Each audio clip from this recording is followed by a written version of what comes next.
Welcome everyone, it's Sean here. Today I want to talk about something that's quite close to my heart, narcissism and the victim.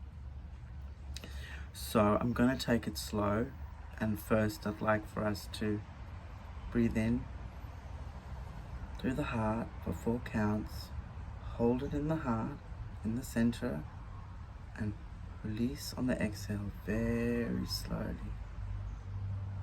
And just watch how that exhale is much longer and slower and more ease and present than the exhale. And again, breathe in through the nose, 4 counts, hold for 4 in the heart, and release into the ground. Perfect. Now I can be here with you more clear. Now please forgive me, but I've written notes because I've had to get this quite concisely written down because it can be a triggering topic, and my intention is to not trigger you in a negative way, but to procure your curiosity. So if I have to look down at my notes, please forgive me. This is just something that I need to do for this video for today. So my truth between the narcissist and the victim is neither side ever really wins.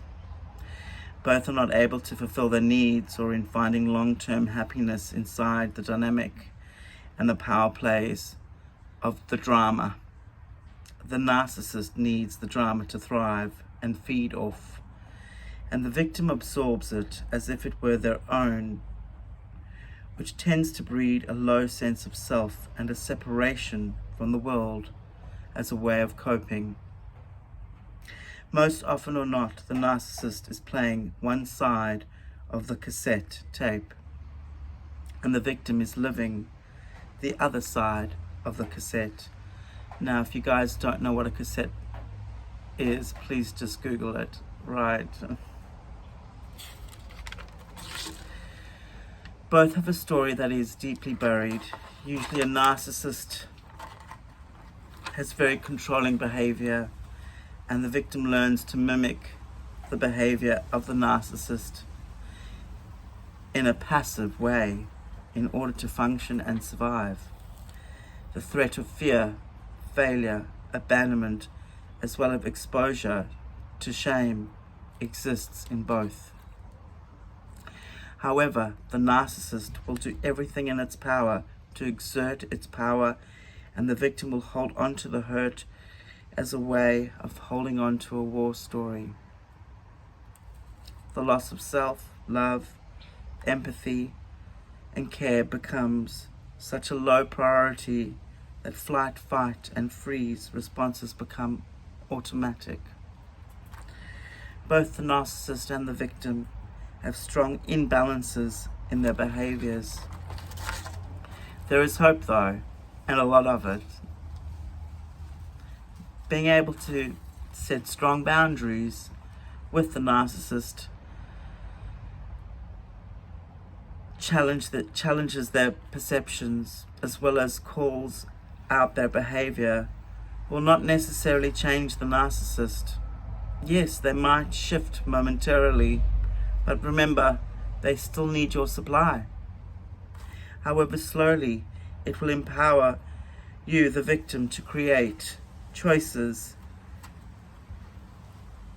These new choices, although scary at first, create new neural pathways that the victim willingly gave away unconsciously. So it's not your fault.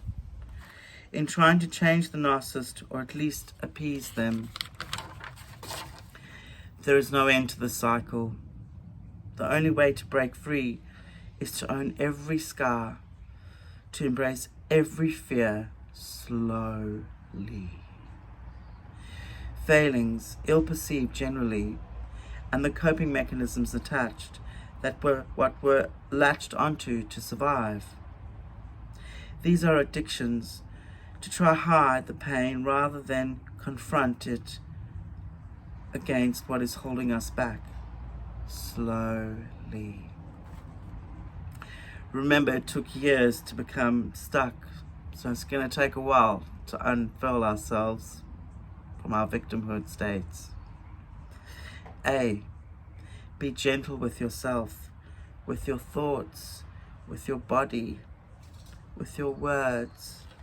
Self-talk is a different resonance to the critical inner voice, which always wants to control and hurt in the inner self from the lovingness it never received in the very first place. Write your feelings, thoughts, projections, all down. Cement them into your reality. Use this as a tool of observation rather than a self-obsession. This is a way and a means to express yourself in new territory, right? Then either tear it up with gusto or gently burn it, whilst in the heart connected to the space here, and let it go. It no longer serves you. You might need to do this many times. I have. But the practice itself is relieving over time.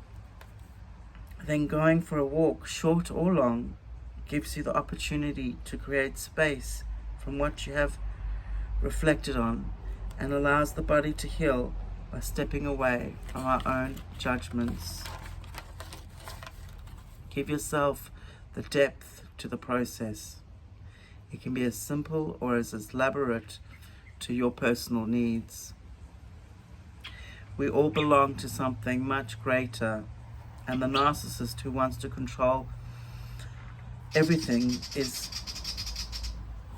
actually very limited in their range of responses. And if you monitor this and observe it from stepping back, you'll notice that it's a very limited range, right?